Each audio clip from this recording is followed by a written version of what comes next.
Next, on Weapons at War. Long before the airplane, they were the undisputed masters of the skies. From simple hot air balloons to flying aircraft carriers, they would prove an elegant dead end in military aviation. Learn the secrets of their demise through remarkable underwater discoveries and experience their revival with modern technology. They're Airships. Next on Weapons at War.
June 26, 1991.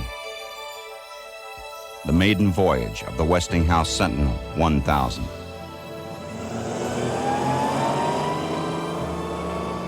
With the command up ship, she rises from her launch pad and regains for the airship a mission lost for over 30 years, a military role for lighter-than-air vehicles.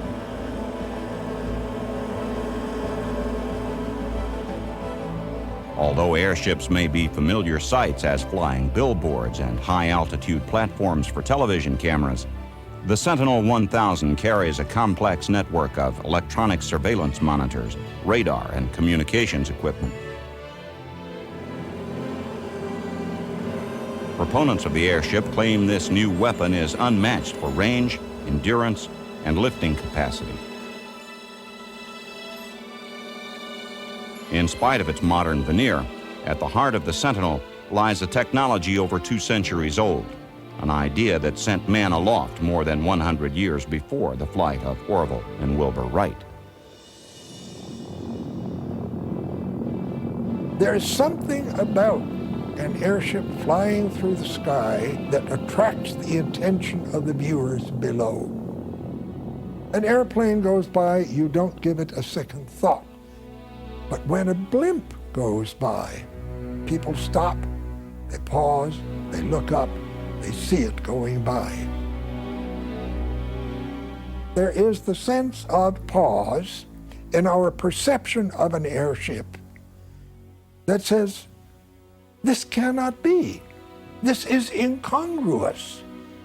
A thing of that size cannot hold in the skies. And so you look again, just to assure yourself that this is really so. The whole town turned out when they came. You betcha. Monsters. You wouldn't believe how big, how long they were. It was very exciting. There's something that big up in the air by itself with men out there running it. Oh, it was wonderful, wonderful to see.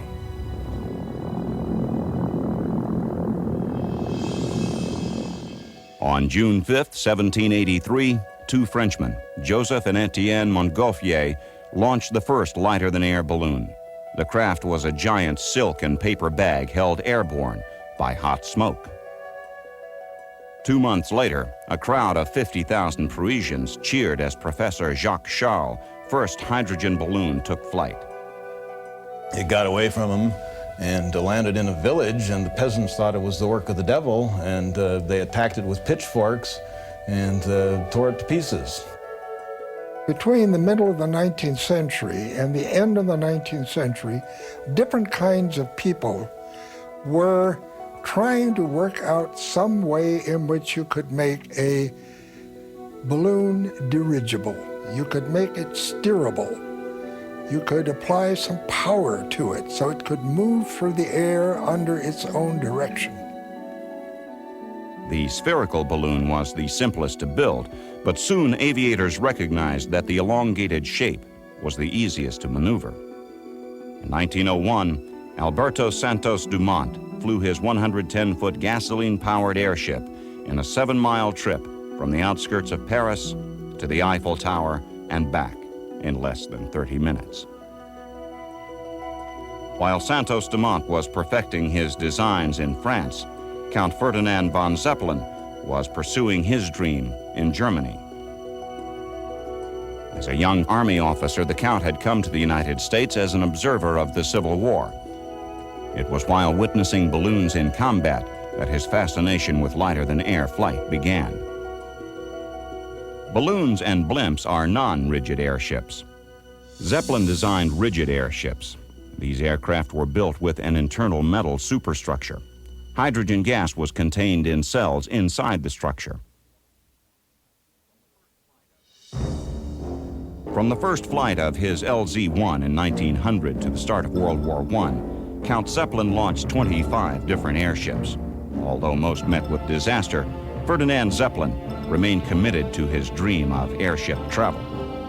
In 1909, the Count launched the world's first commercial airline, called Deixe.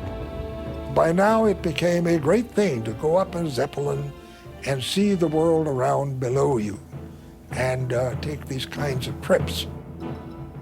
His airships flew over 100,000 miles, carrying more than 37,000 passengers on sightseeing excursions throughout Germany. Zeppelin's work had attracted the attention of the German military. The generals recognized the potential of the airship as the perfect vehicle to initiate a new type of warfare, strategic bombing. In 1915, Germany sent her airships on the first aerial raids against England. This was the first time in the history of mankind that an aerial vehicle had become an instrument of warfare affecting innocent civilians. Over the course of the war, 128 German airships dropped 62 tons of bombs on Russia, 50 tons on neighboring France, and 220 tons on England. The British first began shooting at them with anti-aircraft guns. Obviously, the Zeppelins could easily fly higher than the British could shoot. The British then went after them with fighter aircraft. The fighters carried incendiary bullets because a couple of incendiary bullets hitting an airship and would burst into flame. The airships would defend themselves. A few carried guns, but more, they just went higher because the aircraft engines at the time could not go as high as the airships could. So it became a technological race. The higher the airships were able to rise, the more the airplanes developed an ability to follow them up. In fact, in those last engagements of the year 1918, the Zeppelins had moved to an ultimate height of 22,000 feet.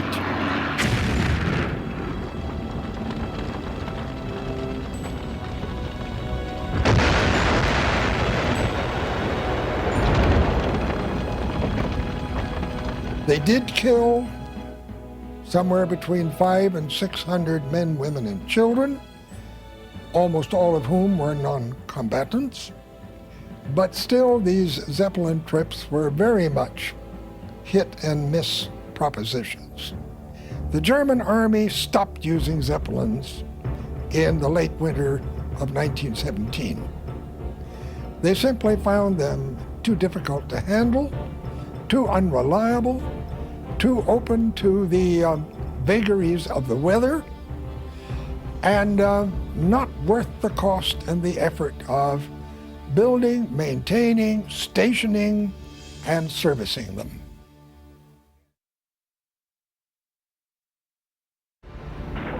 During World War I, the airship proved most successful as a platform for airborne reconnaissance.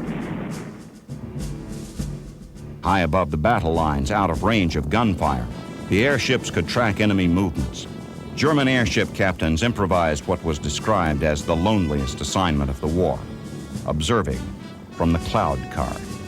The cloud car was a device which let the Zeppelin fly very slowly or even hover above the clouds, and on a cable lower an observation car below the clouds so that the observer could get the intelligence they wanted, telephone it up through a telephone cable to the airship, or be retracted. As dangerous as it must have been, this job had no shortage of volunteers. The crews relished the chance to drift far below the hydrogen-filled mothership and enjoy a pastime that was strictly forbidden above, smoking a cigarette.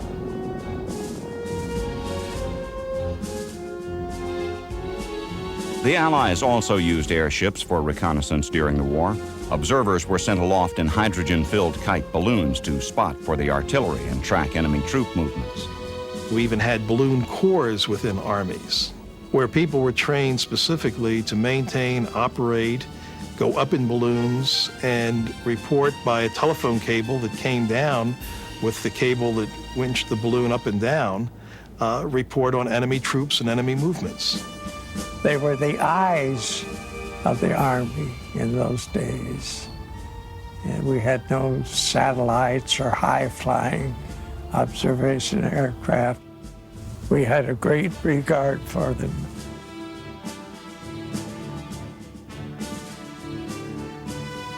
They were, of course, favorite targets of aircraft. And what happens, the bullet goes through the balloon, and of course the pilot jumped out. The balloon burns inside, and suddenly, in a big poof, it just explodes like a bag, a paper bag. It's scary to see how quick it all happens.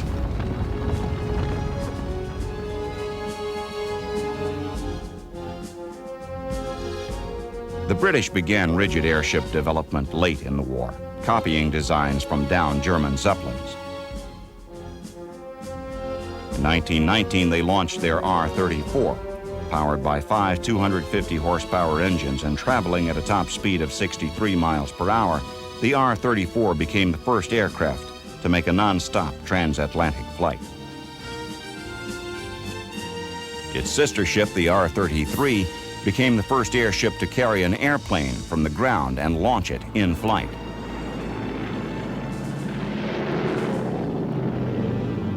In 1925, an accident on its mooring mast proved the value of gas cell design of rigid airships. Even with extensive damage to its nose, the R-33 landed safely. In the late 1920s, the British introduced original designs not based on the Zeppelins, the enormous R-100 and R-101. But in 1930, the R-101 exploded in a storm. The R-100 was soon grounded and sold as scrap, ending the British rigid airship program. Rigid airship development took a different but tragic course in the United States. Today, the only reminder of the giant American airships are the hangars which once housed them, one in Lakehurst, New Jersey, and another in Sunnyvale, California. Looming 200 feet above the surrounding landscape, these metal caverns dwarf the planes of today. But at one time, they were just large enough to accommodate the airships of the U.S. Navy, and with them, the dream of American military, eyes in the sky. This dream started at the end of World War I. With the Germans vanquished, America now faced a potential new threat, the Japanese Navy. To counter this threat would require new measures as anticipated in a war document known as Plan Orange. Constructed around the idea of a huge fleet battle between the U.S. and Japanese navies, it motivated planners to request airships. The hope was to develop an aerial scouting capability for the Navy. America embarked on a program to build a rigid airship of its own, based on plans drawn up from an outdated German Zeppelin forced down in France during the First World War. The finished product, while not revolutionary in performance, lived up to its planners' expectations and gave the U.S. its first experiments with airship operations.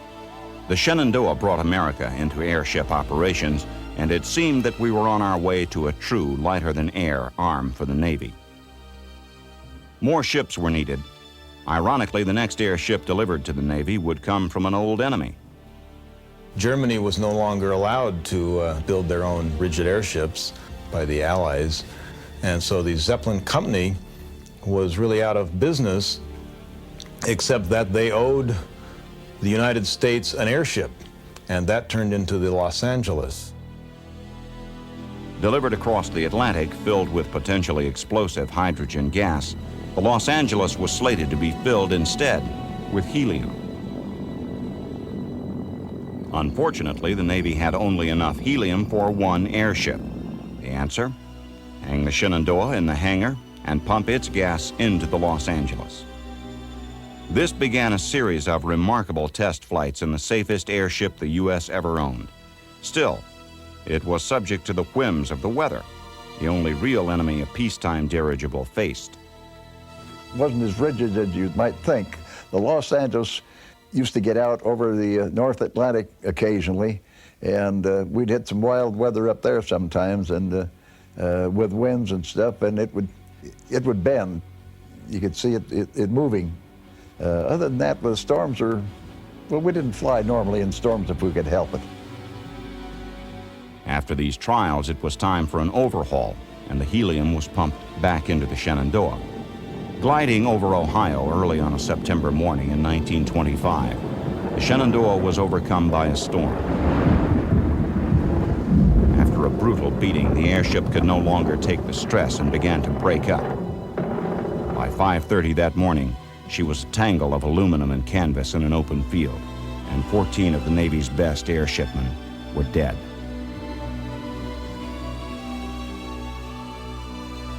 To replace the Shenandoah, the Navy decided to build 2 huge airships as naval scouts for the American fleet. They would be bigger, better, and much more expensive than anything previously attempted in naval aviation. At a time when a large airplane could be built for thousands of dollars, the USS Akron was built at a cost of over $5 million. But when it was finished, it was the largest and most advanced airship the world had seen.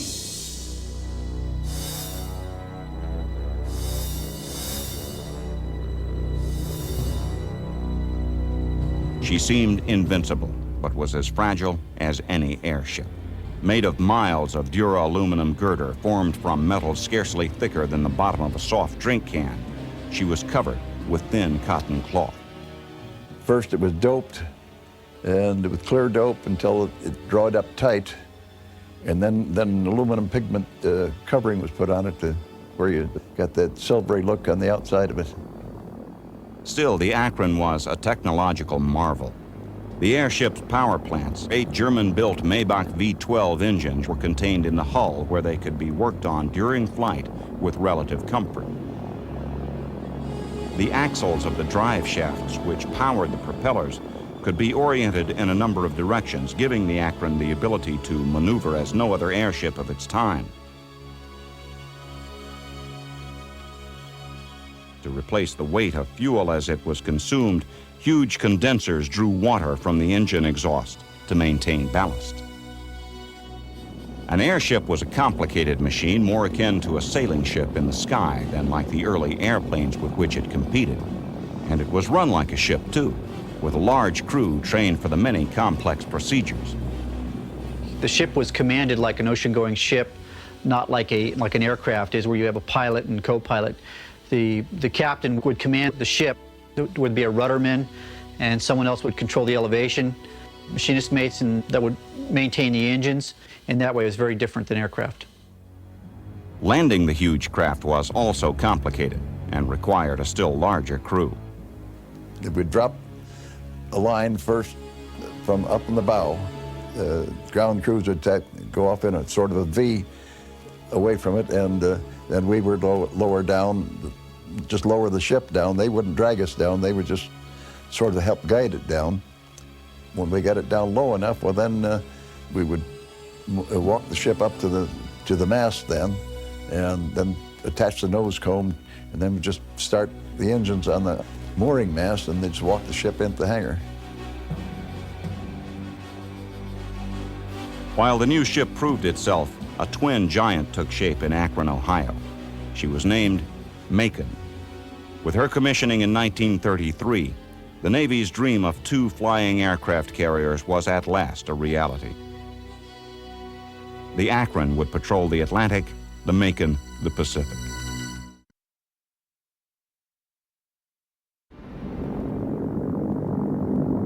We intended to use the Akron and Macon as flying aircraft carriers.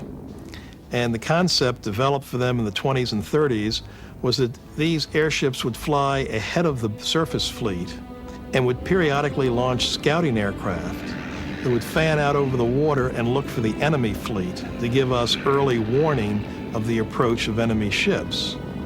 Then the scout planes would fly back to the Akron and Macon, be recovered, put up in their hangar, and if enemy airplanes try to attack the 2 airships, they would launch fighter planes, Sparrowhawks, the same way to engage and shoot down the enemy fighters.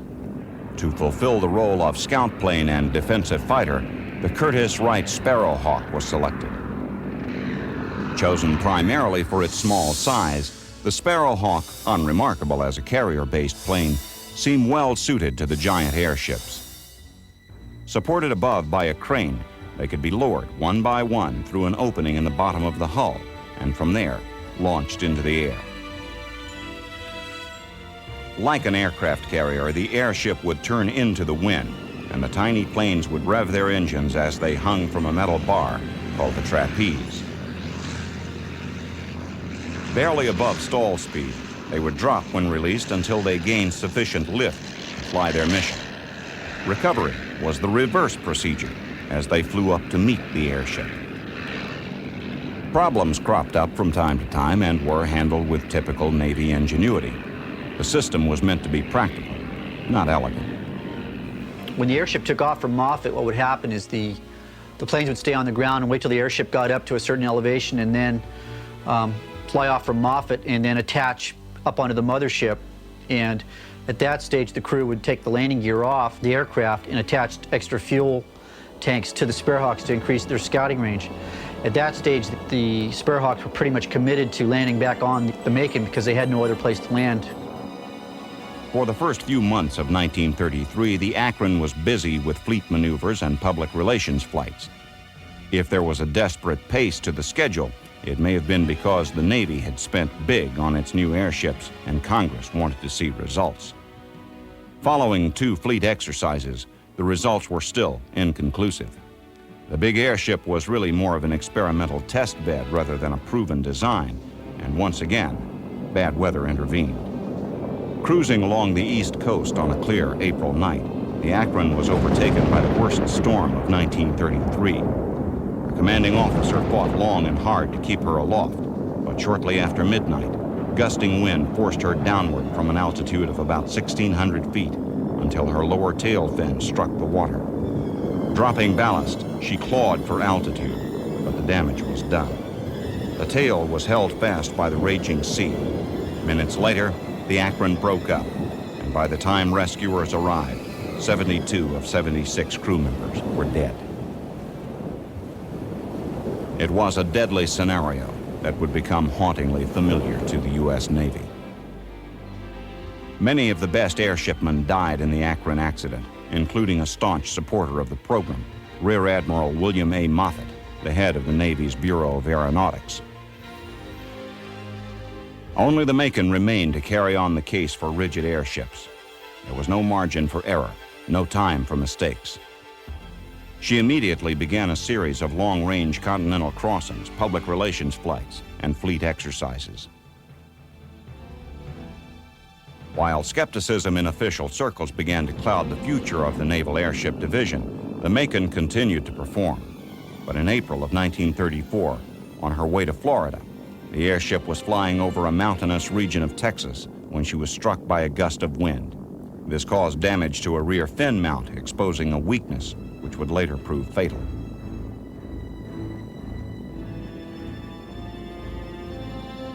Operating off the coast of California, the Macon participated in extensive fleet exercises in February of 1935. The big ship had scored a number of successes against the simulated opponent, and spirits were high. With her 4 scout planes secured in her belly, Macon made a wide turn and headed north to her home at Moffett Field in Sunnyvale, California. Back on February 12, 1935, when the Macon was trying to reach Moffett Field, they were a few miles from the coastline, and there was a moderate storm off the coast that they were running into. When they started having problems with steering the ship, they deduced that they were losing lift in 2 helium cells. At that stage, the captain decided to start a series of maneuvers to try and stabilize the ship. One of them was to drop some ballast because he lost his lift. So the crew was ordered to drop some ballast. They tried to use the dynamic lift of the propellers, and they were configured to try and steer the ship vertically. As the Macon rose above her service ceiling, she began to bleed precious helium. Losing lift, she fell towards the sea, and Commander Wiley ordered the crew forward to prepare to abandon ship.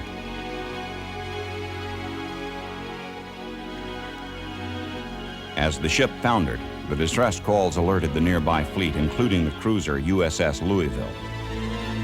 Radio transcriptions still sound urgent some 60 years later. Following from the Macon, quote, falling, unquote. All ships turn on searchlights and cover assigned sectors. Do not set off rockets or flares. Report direct to the Commander-in-Chief of the U.S. Fleet when survivors are picked up. It's always rough off point, sir, but it was really rough that day. And all I could think about, those guys falling in the sea, they haven't got a chance.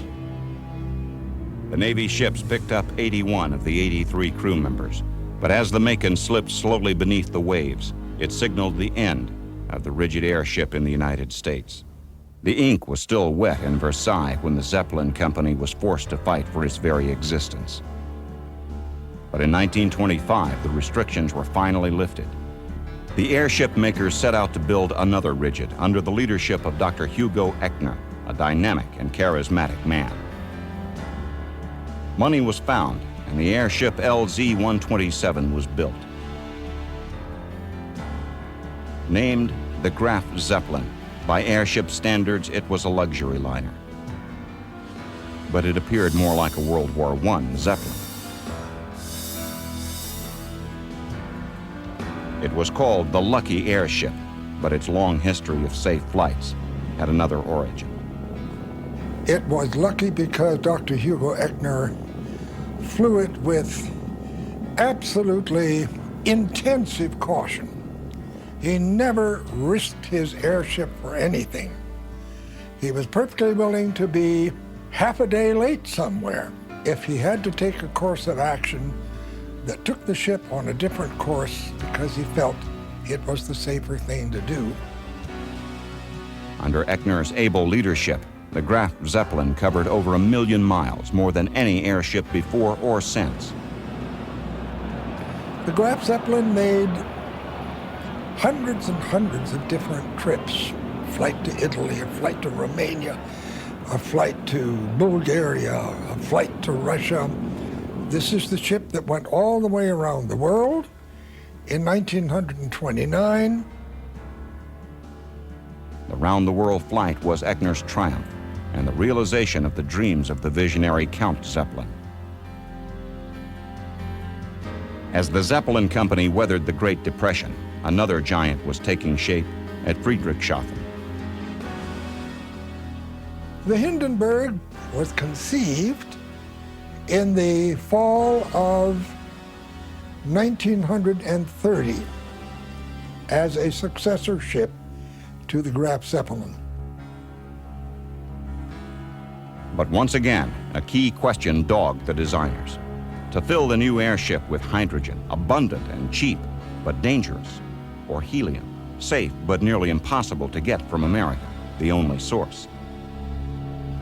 The Congress had made very stringent laws against the export of helium, except at 1 cubic foot at a time for scientific experimental purposes. And so, the airship flew with hydrogen.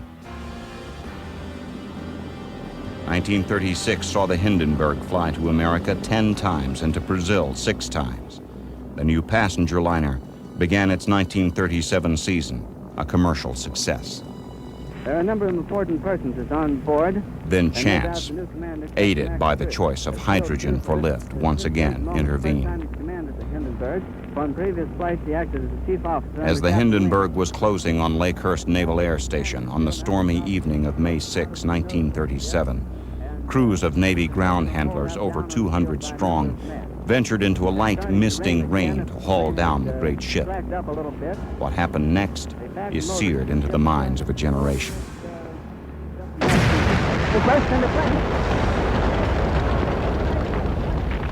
There was a shudder throughout the airship. The crew aft could see the light of spreading flames as over 7 million cubic feet of hydrogen began to burn. As the fire grew, the tail of the ship dropped to the ground, enabling a number of people to escape the inferno. 400 or 500 feet into the sky. It's a terrific crash, ladies and gentlemen. The smoke and the flames now, and the flames. Finally, the nose section fell, and the ship crashed to Earth. 62 terrified survivors fled from the wreckage. I can't even talk to people. His face was on there. I can't talk, ladies and gentlemen. While many theories have been put forward to account for the disaster, few are supported with any real evidence. Sabotage or accident? We will never know.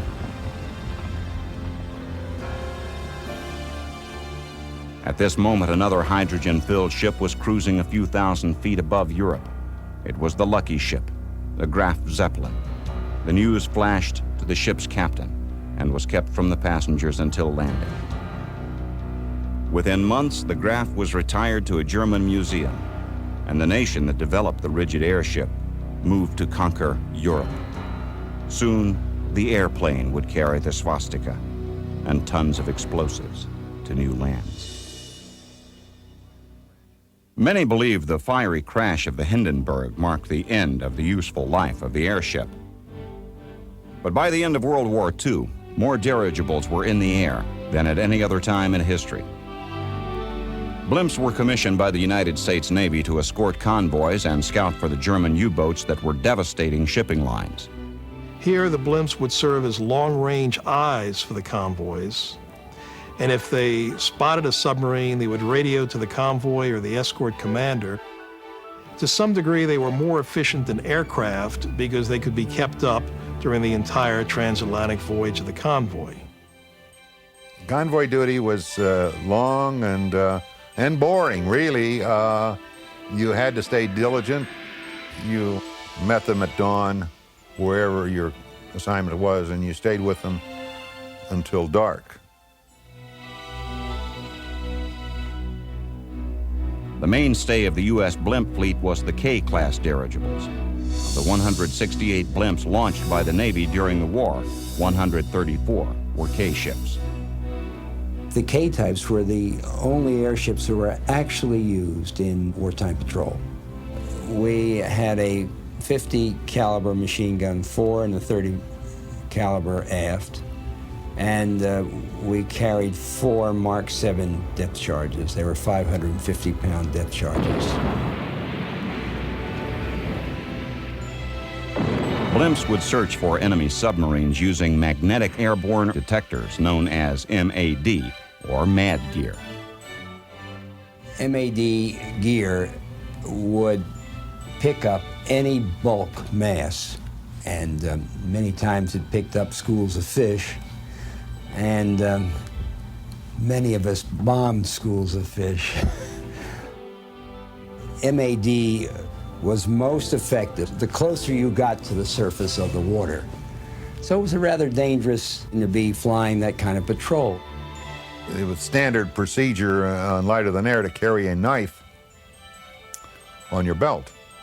The knife on your belt was intended to, should they crash, cut your way through the bag to get yourself out of there, because the helium is like water and you can't breathe it. And you'll drown in helium. If they sighted a submarine, they themselves were so slow that they could only marginally bring an attack against the submarine. Here, manned aircraft, either land-based or aboard carriers, were much more efficient.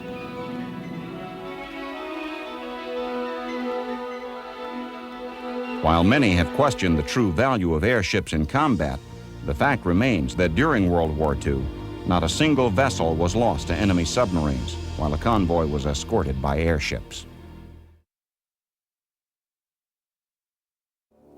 As tensions escalated during the Cold War, the United States recognized the need for large airships to patrol North America, guarding against a surprise nuclear attack.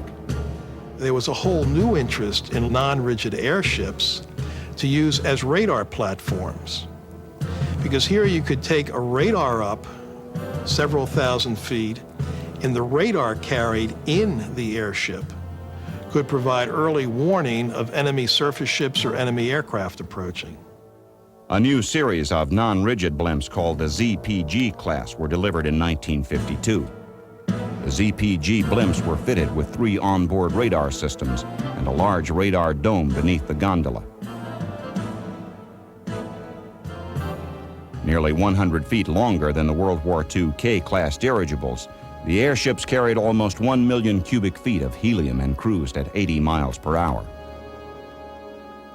We built a few of them, operated them until the 1960s, and then just the cost of development, the cost of special handling facilities, and the cost of actually constructing and operating the airships was just too great, and the airship program died. By 1962, the last U.S. Navy blimp was deflated, decommissioned, and there were, at that time, then 2 blimps left in the whole world, the 1 Goodyear and 1 small advertising blimp left in Germany. And that was the lowest number of airships in the skies in this century. The airship program was resurrected by the Navy in the 1980s when Secretary of the Navy John Lehman wanted to look into the feasibility of radar picket airships to support fleet operations. Today, the Sentinel 1000 is the largest lighter-than aircraft in the world at 222 feet long and a gas capacity of over 350,000 cubic feet. With enormous lifting power and extremely low fuel consumption, the Sentinel 1000 can remain aloft without refueling for more than 24 hours. The United States Navy envisions a primary role as a long-endurance platform for airborne radar to counter high-speed cruise missiles. An advantage of the airship over its fixed-wing counterparts is the ability to carry large and unusually shaped antennas inside the gas bag. Housed internally, these antennas do not interfere with the aerodynamics of the aircraft. Powered by twin diesel engines generating 2,400 horsepower, the Sentinel achieves a top speed of over 60 knots. For takeoff, the airship needs only a surface area with a radius of 300 feet. The airship is surprisingly durable if hit by enemy fire. The shape of the blimp is maintained with very low internal pressure, so if punctured, the gas does not escape rapidly. A 1-foot hole in the bag results in the loss of less than 10% of the airship's helium during the first hour. Many feel the role of the airship can be better accomplished with reconnaissance satellites. But with the launch of the Sentinel 1000, proponents hope the airship will once again regain a prominent place in the history of flight. The Navy's last blimp was decommissioned in 1962, and the rigid airship saw its end with the dawn of the Second World War. But somewhere below the cold waves of Point Sur, California, lies the wreck of the USS Macon. With it are the last artifacts of a vanished era of aviation history. In the late 80s, members of the Monterey Bay Aquarium Research Institute, known as MABARI, found a fragment of the Macon which had been residing literally under their noses. We were looking for more clues as to where we might be able to find the Macon's location. We had a piece of girder structure that a fisherman brought up. We were able to locate the fisherman, and he provided us with enough information that we could, that led to a successful dive with the U.S. Navy in 1990. the Seacliff crew were able to find the main debris field pretty much as advertised within about 10 minutes. So I was very relieved that everything went so well. It was very exciting. With this tantalizing discovery, events quickened. A more thorough effort was mounted through the Institute, and their research vessel headed out to sea. A robotic submersible known as an ROV was sent over the side. Within minutes, it came to rest in 1,500 feet of water. Before it spread the wreck of America's last airship. We were able to map out a likely scenario of how the airship broke up.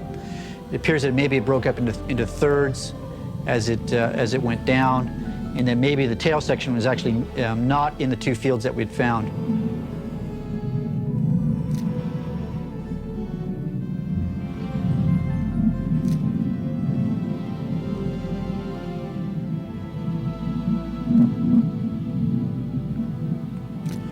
The years in salt water have taken their toll of the airship's delicate framework, yet many recognizable pieces of the Macon remain, scattered across the ocean floor like some huge broken toy.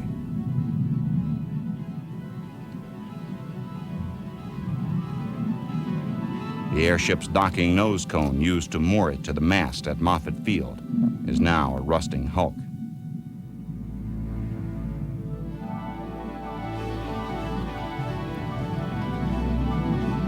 The carcasses of the huge Maybach engines once powering the Macon at over 80 knots now sit silent, filled with silt and seawater.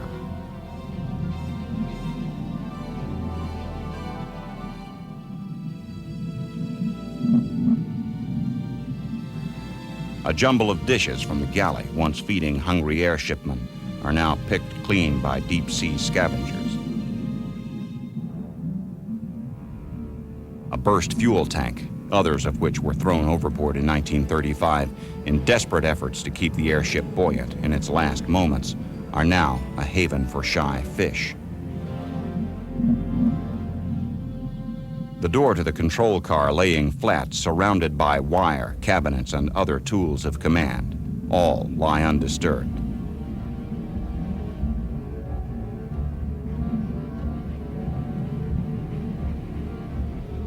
While the airship itself has long since broken up, leaving only fragments, the Sparrowhawk fighters are surprisingly intact.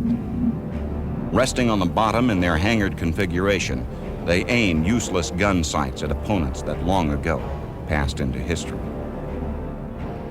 The cockpits, filled with silt now, still display their rudimentary instrumentation. Saltwater has attacked the aircraft hulks, long ago stripped of their covering fabric. Yet on one wing, the insignia can still be seen.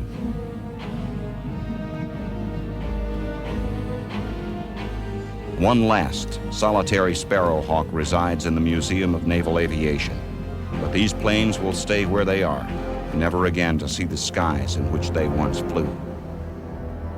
They will remain here, with the Macon, as monuments to men lost and a war fought and won without them.